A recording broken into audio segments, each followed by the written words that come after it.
ఏందిరా నీ ఆతృత? నట్టింటి అతిథి ఉండాడని కూడా వాడు అతిథి కాదు నాయనా,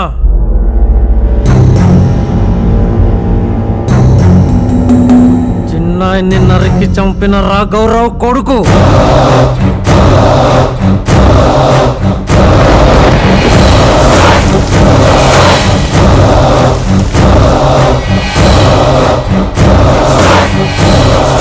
ఇంకా చూస్తావేంది నాయనా?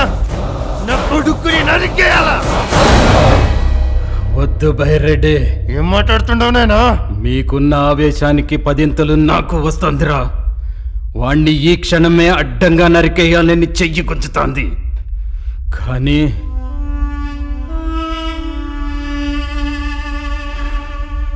ఈ ఇంట నెత్తురు చిందించను.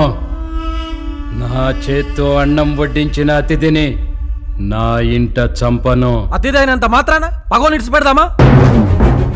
ఇడిసి పెట్టను.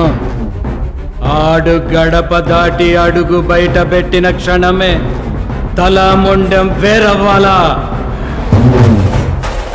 25 సంవత్సరాలుగా ఎదురు చూస్తాండాం. ఇంకొక గడియ ఆగలేమా? బైరెడ్డి, నాయనా మంది మొత్తానికి విషయం చెప్పు. అట్టాగే నాయనా. దీని లోపలున్నంత వరకే వాడికి బతుకు.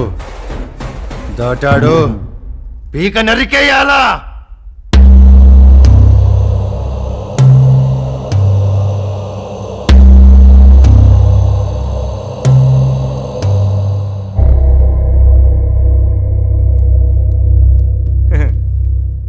పెద్ద ఆయన సడన్ గా భోజనం మధ్యలోనే తీసుకెళ్లిపోయారు. అంత అర్జెంట్ పని ఏంటండి? కొంచెం పెరిగేసుకోపా. అమ్మోయ్, నా వల్ల కాదండి. ఇప్పటికే పొట్టపాయలు చచ్చిపోయేలా ఉన్నాను.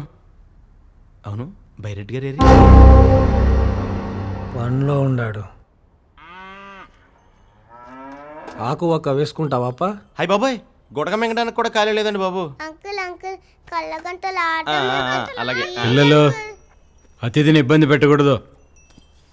ఇప్పుడు చెప్పాపా, నాతో ఏదో పని ఉండదన్నావు. ఈ ఊర్లో నాకు కొంత పొలం ఉంది సార్, అది మీరే అమ్మి పెట్టగలరని. అదెంత పనప్పా? ఇప్పుడే పోయి చూసొద్దామా? అలాగే.